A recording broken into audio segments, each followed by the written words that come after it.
Salut les amis, c'est Guy, comment allez-vous? Aujourd'hui, comme je vous l'avais dit dans les commentaires, je vais vous faire une vidéo coup de cœur. Je vais vous parler des 5 derniers mangas que j'ai vraiment accroché. Et franchement, c'est assez rare quand j'accroche à autant de séries en si peu de temps. Donc je vais un peu vous en parler. J'ai choisi donc 5 mangas qui ont déjà au moins 2 tomes de sortie. Pourquoi? Parce que là, le premier tome, généralement on accroche et tout, puis des fois ça diminue directement dans le deuxième tome. Et là, la hype a continué à monter très fort après le deuxième tome. Et c'est pour ça qu'après, je vais également parler d'un autre titre que j'ai pris une claque, on va dire qu'on va l'appeler mention spéciale, mais il n'a eu justement qu'un seul tome. On verra si ça continue sur sa lancée quand le tome 2 sortira, mais en tout cas, franchement, le premier tome, j'ai vraiment accroché. Donc les amis, les 5 mangas que je vais vous parler sur la vidéo principale, ils ne sont pas dans l'ordre que je vais vous présenter, ils ne sont pas dans l'ordre de préférence ou dans l'ordre j'ai moins bien aimé, non, il n'y a pas d'ordre, il y en a juste un que j'ai vraiment aimé plus que les autres, mais tout ça, on va découvrir ensemble. On y va les amis. Donc les amis, le premier titre que je vais vous parler, c'est un titre que je ne connaissais absolument pas du tout. J'ai vu passer une hype de fou sur Twitter, donc du coup, je me suis dit, wow, les couvertures, elles sont terribles, en plus, c'est bientôt l'Euro, donc du coup, bah, pourquoi pas, shonen sportif, donc du coup, je me suis dit, je vais essayer, en arrivant chez le libraire, j'ai vu les 2 couvertures qui sont vraiment ouf, donc vous avez peut-être dû comprendre, de toute façon il n'y a que 2 shonen sportifs qui sont sortis la semaine passée. Il s'agit ici de Blue Look. Voilà le tome 1 et le tome 2 chez Pika Édition. Alors, ce livre-là, j'ai vraiment accroché. Pourtant, c'était pas gagné. Comme je viens de le dire, je ne suis pas très shonen sportif, même si j'adore Slam Dunk, IQ, enfin tout plein de shonen sportifs, mais c'est pas vraiment mon shonen de prédilection, comme on dit. Mais celui-là, il a un truc que les autres n'ont pas. Alors, qu'est-ce que c'est pour moi, pardon? Ben, pour moi, déjà, c'est le concept de malade mental. Je ne sais pas si vous en avez entendu parler. Il s'agit de Battle Royale.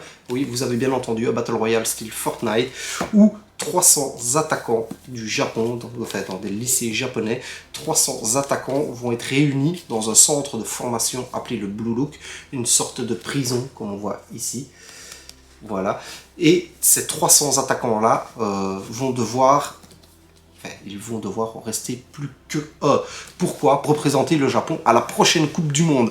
Et oui, parce que le Japon, en 2018, a été éliminé en 8e de finale. Et du coup, ils ont décidé de créer ce centre pour aller le plus loin possible. Ils veulent faire le meilleur attaquant du monde, en gros. Et donc, du coup, pourquoi est-ce que c'est particulier? Donc dans ces 301, on va se retrouver avec des épreuves d'élimination directe. Vous vous en rendez bien compte, style la première élimination, il y en a 25 de moins d'un coup. Voilà, je n'en dis pas plus, comme ça vous regardez vous-même. Et donc ici, on va suivre le jeune Isaki pendant l'histoire. Et c'est lui, en fait, qui est joueur hyper collectif, qui d'ailleurs va rater un goal au tout début du manga, parce qu'il a fait une passe et il va faire perdre son équipe. Enfin, pas lui, celui qui a raté le but, évidemment, mais alors qu'il aurait pu shotter et marquer. Et donc de ce joueur-là, on va lui demander de devenir hyper individualiste. Pense à ta pomme, sinon c'est toi qui es dehors. Et franchement, j'ai adoré le concept. Le concept, il est vraiment ouf. Comme je vous ai dit, les couvertures, elles sont ouf, mais pas que. Je vais prendre ici un peu un exemple sans trop vous spoiler, pour que vous voyez un peu le style graphique. Vous voyez ? Le style graphique est vraiment ouf, c'est super bien retranscrit. Et contrairement à un Olivier Tom ou un autre manga style l'École des Champions à la TV quand on était jeune, c'est très réaliste. Bon, peut-être pas quand il a des flammes comme ça dans les yeux, mais c'est très réaliste. Donc franchement, les amis, regardez cette photo, franchement. Donc les dessins sont de Yosuke Nomura, franchement. Et un scénario de Muneyuki Kaneshiro. Et j'en profite que je les vois là, parce que sinon c'est trop dur à dire. Et juste à savoir qu'au Japon, il est prépublié dans le Weekly Shonen Magazine. Donc pour vous faire une idée du Weekly Shonen Magazine, parce qu'on entend plus souvent parler du Weekly Shonen Jump, ben, le Weekly Shonen Magazine dans lequel il est prépublié, c'est Fairy Tail, Fire Force ou encore Tokyo Revenger. C'est vraiment avec des très bons qu'il est prépublié, et moi je vous le dis, foncez, sans problème. Les amis, on va passer au deuxième titre. Le deuxième titre que je vais vous parler, il est déjà sorti un peu plus tard, il y a un peu plus d'un mois. Il s'agit de Mashle. Mashle, vous connaissez sûrement déjà 3 tomes sortis chez Kazé. Lui par contre je le connaissais parce qu'il est pré-publié dans le Weekly Shonen Jump et moi j'achète des Weekly Shonen Jump. Vous voyez les beaux Weekly, vous connaissez les Weekly Shonen Jump et il est pré-publié dedans depuis 2020. Donc du coup lui j'avais déjà vu passer les dessins sans évidemment comprendre ce qui se dit dans le Weekly. C'est toujours cool d'avoir des livres en japonais mais qu'on comprendrait. Et lui donc du coup j'en avais déjà entendu parler. Il s'agit d'un manga de Hajime Komoto, premier manga de l'auteur, qui nous conte alors lui un truc complètement ouf, enfin mais complètement décalé. C'est un mélange, enfin ça c'est à titre personnel comment moi je le perçois. Moi je perçois un mélange de One Punch Man. Déjà rien que le personnage pour moi il ressemble très très fort à Saitama à part que là il a des cheveux. Et comme vous le voyez sur la couverture, des baguettes, une baguette cassée. Là, on dirait presque Poudlard derrière, mais c'est pas Poudlard. Donc, vous l'avez compris, il mélange Harry Potter avec donc One Punch Man. Et quand je dis qu'il mélange Harry Potter, c'est juste que à aller parodier, copier le Quidditch. Vous voyez? Et alors, qu'est-ce qui fait que le speech est différent? Donc là, dans ce manga, nous sommes dans un monde de magie, vous l'avez compris, où la magie et rien. Sans magie, vous n'êtes rien. C'est bien ça, parce que quand vous naissez sans magie, c'est la peine de mort. Donc nous allons suivre le héros Mash Burnerhead, et lui, il n'a aucun pouvoir, zéro pouvoir. Il vit dans le fin fond d'une forêt, complètement reclus, caché de la civilisation, avec son père de 75 ans. Et du coup, qu'est-ce qu'il fait de ses journées? Il se muscle et il fait de la muscu, et il ne fait que s'entraîner du matin au soir, et aussi manger des petits choux à la crème. Ouais. Donc du coup, ouais, il mange des petits choux. Et voilà. Donc lui, qu'est-ce qui va se passer? Un jour, policier va découvrir son pouvoir parce qu'il va désobéir à son grand-père, en gros, et il va partir donc du coup en ville pour aller chercher des petits choux à la crème. Et du coup, bah, il va se faire rattraper et on va voir qu'il n'a pas de pouvoir, quoi. Donc, qu'est-ce qui va se passer? Je ne vous spoil pas trop. Alternative, il va devoir rentrer dans une sorte de Poudlard. Et donc, qu'est-ce qui va se passer pour s'en sortir? Ben, il va devoir rentrer à l'école de magie de Easton et devenir le meilleur élève. Et où je vous disais vraiment tantôt, où ça se rapproche de One Punch Man, c'est qu'il n'a pas de pouvoir magique, mais alors il a une force hors du commun, quoi. Je vous spoil pas trop parce que franchement il faut vraiment que vous le lisiez. Moi en tout cas j'ai pris une barre de rire en lisant ce manga. Le héros est complètement con, franchement. Il faut reconnaître, un peu comme dans tous les shonen, vous allez me dire, mais il est vraiment très drôle. Et alors il y a des scènes vraiment, moi il y en a une qui m'a marqué et que celle-là je pense que j'ai vraiment adoré. Je me suis revu à l'école quand tu tapes ton dirlo, quoi. Ouais. Du coup voilà. Non, ça je sais. Et il y a des scènes mais complètement drôles et loufoques, vous allez voir. Vous allez franchement passer un bon moment. Déjà 3 tomes disponibles, 6 au Japon, donc là ça va encore, on n'est pas trop loin du Japon, mais forcément 2020. Et puis petite anecdote, c'est le meilleur lancement de l'histoire de Kazé pour un manga, et la 4e meilleure vente de tous les temps. Donc je pense que vous avez déjà lu le manga, mais moi je vous en parle parce qu'il fait partie de mes coups de cœur. A few moments later. Pour le prochain manga que je vais vous faire découvrir, lui par contre c'est complètement différent, je ne le connaissais pas du tout. C'est mon libraire qui m'a poussé pendant un mois à acheter le volume. Mais moi, ouais, j'avais pas envie en fait parce que je voyais juste encore shonen en plus à faire. En fait, je me disais ça va être sûrement encore doublon de Spy X Family. Donc si je vous dis Spy X Family doublon, vous allez sûrement comprendre que je vais parler de Mission Yozakura Family. Donc ce manga. Donc du coup, moi, il m'a fallu un mois avant de l'acheter. Puis je me suis décidé parce que à chaque fois que j'y allais, il me disait achète-le, achète-le, achète-le. Tu vas voir, c'est vraiment terrible, c'est vraiment bon. Voilà, l'influenceur influencé. Du coup, ben, je me suis retrouvé à les acheter. Et ben franchement, je ne regrette absolument pas. Dans ce manga, on va suivre Tenyo Asano. Donc Tenyo Asano, qui a une amie d'enfance qui s'appelle Mitsumi. Et ça, c'est le grand frère super relou. Et donc dans ce manga, qu'est-ce qui se passe? Dans ce manga, on va suivre, donc comme je vous ai dit, Tenyo, qui est complètement reclus sur lui-même. Encore, vous allez me dire, ça faut le même cheminement en fait.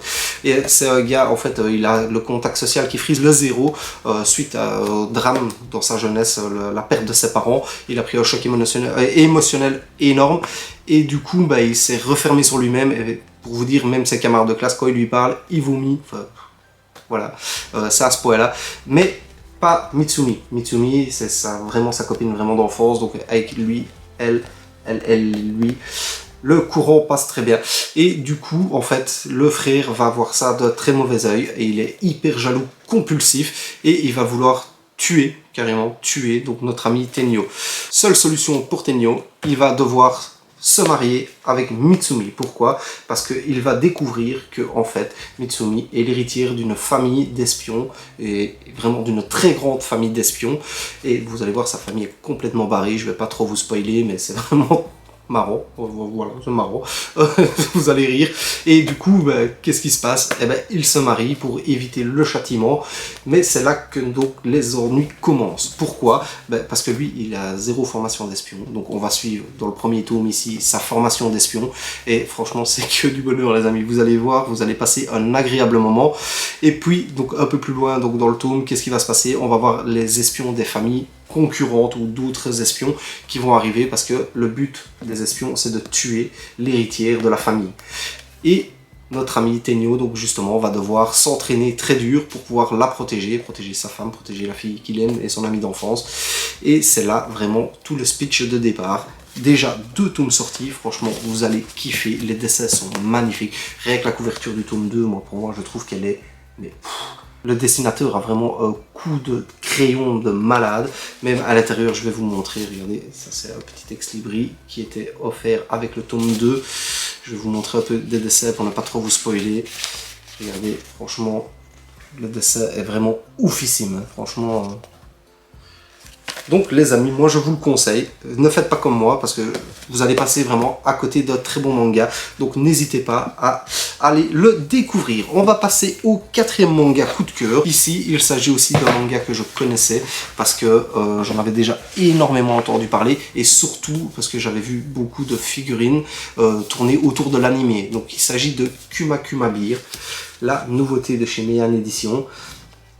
Ça, vous avez dû sûrement en entendre parler, c'est vraiment aussi assez comique. C'est un isekai donc qui se déroule dans un MMORPG, un peu comme tous les isekai. Vous allez me dire, mais qu'est-ce qu'il a de différent? Déjà, pour moi, rien que le truc qui est direct différent, c'est l'approche de Yuna. Franchement, regardez ce dessin, comme il est magnifique.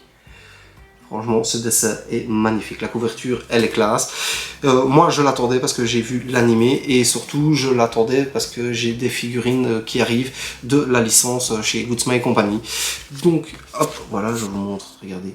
Le dessin est vraiment ouf. Kuma Kuma Beer, déjà, ça, il faut savoir que c'est pas un manga à la base c'est un light novel, donc des romans japonais, qu'il y a déjà 17 volumes au Japon, donc ça date déjà de 2014 si je dis pas de bêtises, que le manga a commencé en 2018 et qu'il n'y a que 6 volumes au Japon, et donc il est prépublié uniquement en ligne au Japon, il n'est pas prépublié dans des magazines style Weekly Shonen Jump.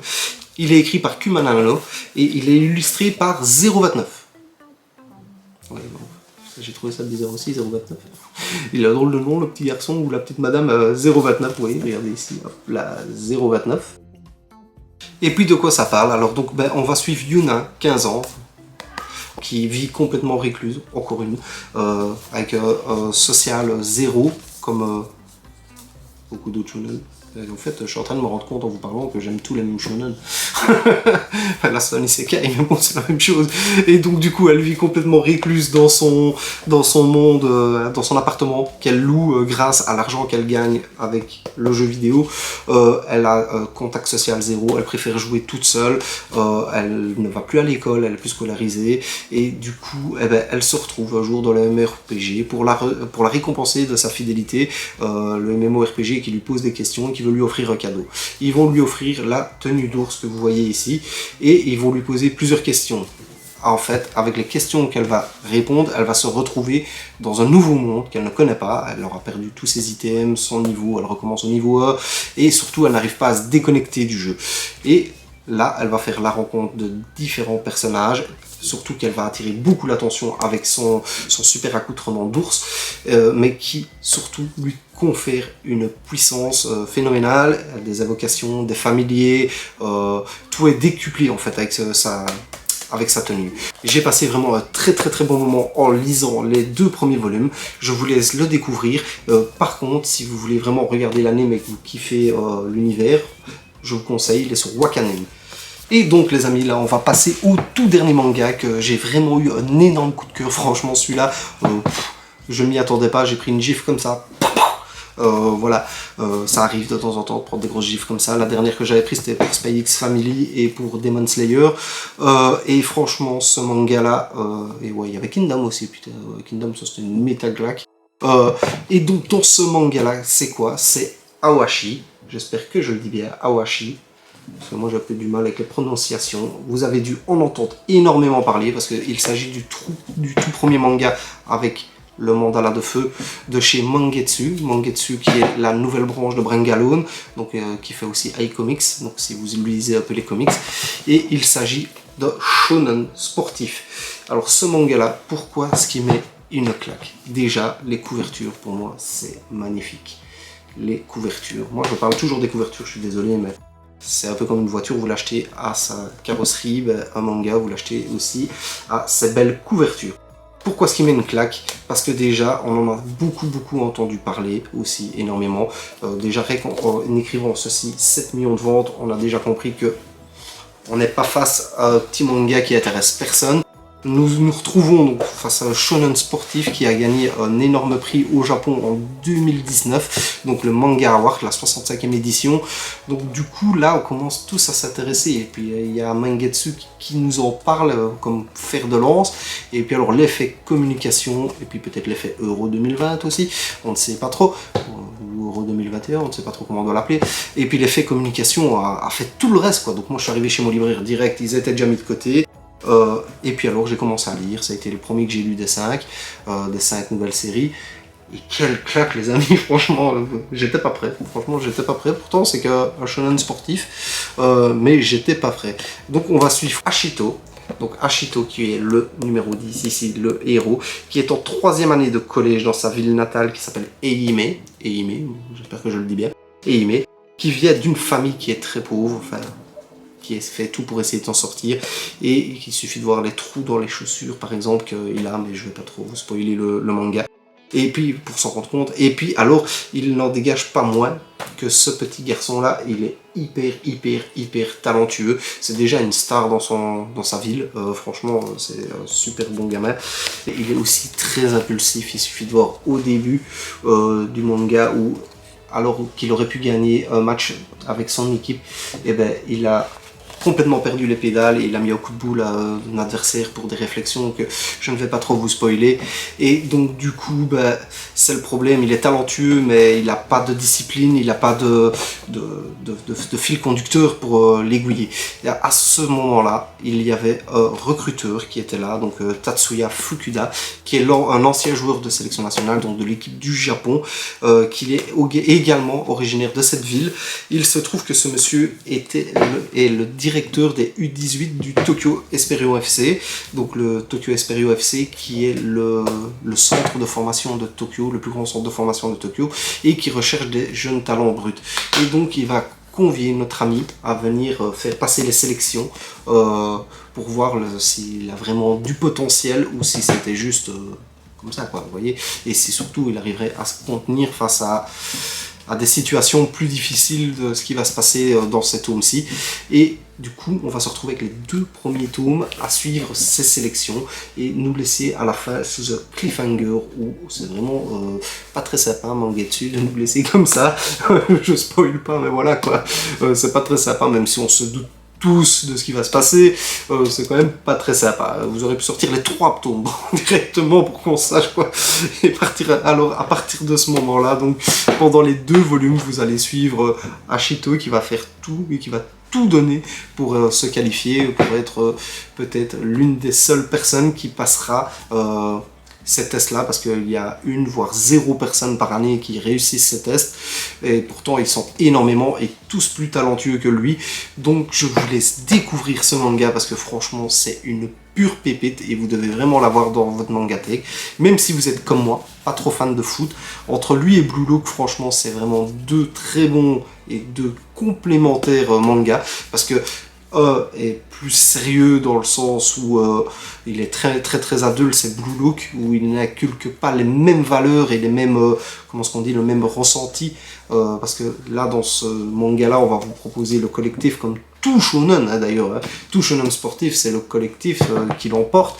Là c'est vraiment l'individualisme, donc pour moi ils sont complémentaires, ils sortent en même temps mais ils ne racontent pas la même chose, et pour moi je pense que c'est vraiment deux très bons mangas que vous devez lire ici actuellement. En plus profitez de la Coupe du Monde, enfin de la Coupe d'Europe, profitez de la Coupe d'Europe pour vous mettre dedans, vous n'allez pas le regretter, franchement deux très bons mangas. Mais préférence pour moi pour Aoashi, franchement c'est la grosse révélation de ce début d'été, même si on n'est pas encore en été, trop du cul, pardon. Donc du coup voilà les amis, vous avez compris que Aoashi a été mon préféré des 5 que je vous ai parlé au tout début. Et puis alors il restait encore une petite mention spéciale pour un manga que lui je ne connaissais mais pas du tout. Pas du tout. J'ai été pris, je veux d'ailleurs comment vous expliquer comment j'ai acheté ce manga, j'ai été pris comme on fait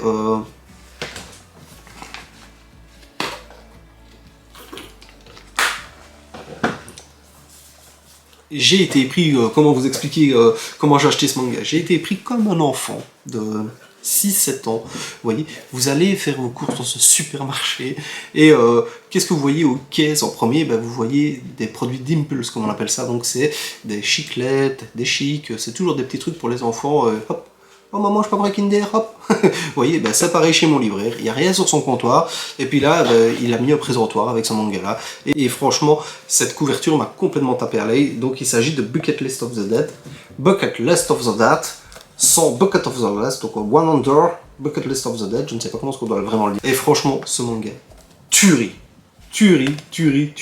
J'ai pris mon pied, regardez-moi cette couverture. Franchement, magnifique. Et donc là, je prends le manga parce que la couverture, elle m'a super fort intéressé. Et je lis le petit speech, quoi. Et puis, qu'est-ce que je vois? En fait, ça a l'air super cool. Bon, de quoi ça parle? Ben, en fait, ça parle du jeune Akira, vous allez voir ici. Akira qui travaille dans une société dite esclavagisme. Qu'est-ce que ça veut dire? Ça veut dire que comme chez nous on doit faire par exemple 38 heures semaine, ben lui il en fait 72 voire 80, il en est payé 32, mais c'est normal. Dans la société où il travaille, c'est normal. C'est comme ça, il faut faire des heures, il faut dormir au bureau, il faut aller travailler, et t'es en burn-out, eh ben on s'en fout, ben voilà, c'est comme ça, c'est le taf, t'es pas content, ben tu vas ailleurs. Et donc lui, il travaille pendant 3 ans dans cette boîte-là, et il fait rien de sa vie, mais absolument rien. Il est devenu tel zombie, le jeu de mots qui tue, tel zombie en burn-out total, quoi. Et puis un jour, il se réveille, qu'est-ce qu'il y a? Invasion de zombies. Ok, le speech. Ok. Et là, alors du coup, qu'est-ce qui se passe? Comme je viens de le dire, eh ben, l'invasion de zombies. Donc, du coup, qu'est-ce qui se passe? Invasion de zombies. Ok, invasion de zombies. Ok, donc, tout le monde il flippe, il se cache. Ben, lui pas. Lui, il est content. Ouais, les gars, il est content. C'est le seul gars de toute la planète qui est content de l'invasion des zombies. Pourquoi? Parce qu'il va pouvoir faire tout ce qu'il veut. Il doit pas aller travailler. Alors là, je me suis dit, oula, qu'est-ce que c'est que ça? Et puis je commence à lire, et puis en fait, je dévore le livre, je me suis retrouvé en 20 minutes à lire le livre, et puis j'ai fait, ouais, je veux lire la suite, quoi. Il va dresser une liste de 100 choses qu'il a envie de faire avant de mourir. Mais c'est des couillonnades, hein, c'est vraiment les 100 choses les plus connes du monde, quoi. Je vais pas vous le dire pour ne pas vous spoiler, parce que franchement, c'est n'importe quoi. Mais franchement, j'ai adoré ce manga, enfin, le premier tome. Et c'est pour ça que je voulais le mettre dans mes coups de cœur, mais comme il n'y a qu'un tome, je ne sais pas si ça va s'effacer dans le tome 2, c'est ça qui me fait peur. En tout cas, les dessins, regardez même les dessins, c'est magnifique. Juste pour info, c'est réalisé aussi par l'auteur, par l'équipe qui a fait Alice in the Borderland. Donc, ça doit être quand même un gage de qualité. Peut-être une série plus tard sur Netflix, ça peut être franchement pas mal.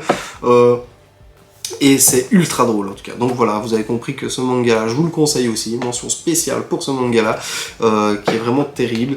Les 100 choses à faire sont complètement hallucinantes. Allez, je vais vous en dire quelques-unes pour ne pas... vous voyez, elles sont ici. Les 100 choses à faire, voilà, c'est comme je vous disais, c'est tout con, c'est rencontrer l'âme sœur, me faire des dreadlocks, faire le tour du Japon, embrasser une fille ou lui dire que je l'aime, enfin, vous voyez, c'est des couillonnades, quoi. Et vous allez voir, c'est... franchement, passer la journée à rien faire, à boire des bières. Ok, et je vous jure, je dis ça comme ça a l'air con, passer la journée à rien faire et boire des bières, mais il faut le voir, aller chercher ses bières pour passer sa journée à rien faire, franchement. Donc les amis, je vous le conseille, lisez-le, vous allez kiffer, croyez-moi, vous avez l'habitude, maintenant j'essaye de ne pas trop vous dire de la merde, j'essaye de pas trop vous conseiller des trucs pourris. Donc voilà les amis, je vous remercie d'avoir regardé cette vidéo, c'était mes petits coups de cœur du moment, il y en a d'autres bien évidemment, mais c'est ces 5 là que j'avais envie vraiment de vous parler. Je vous dis à bientôt et merci beaucoup d'avoir regardé, allez, à bientôt les amis.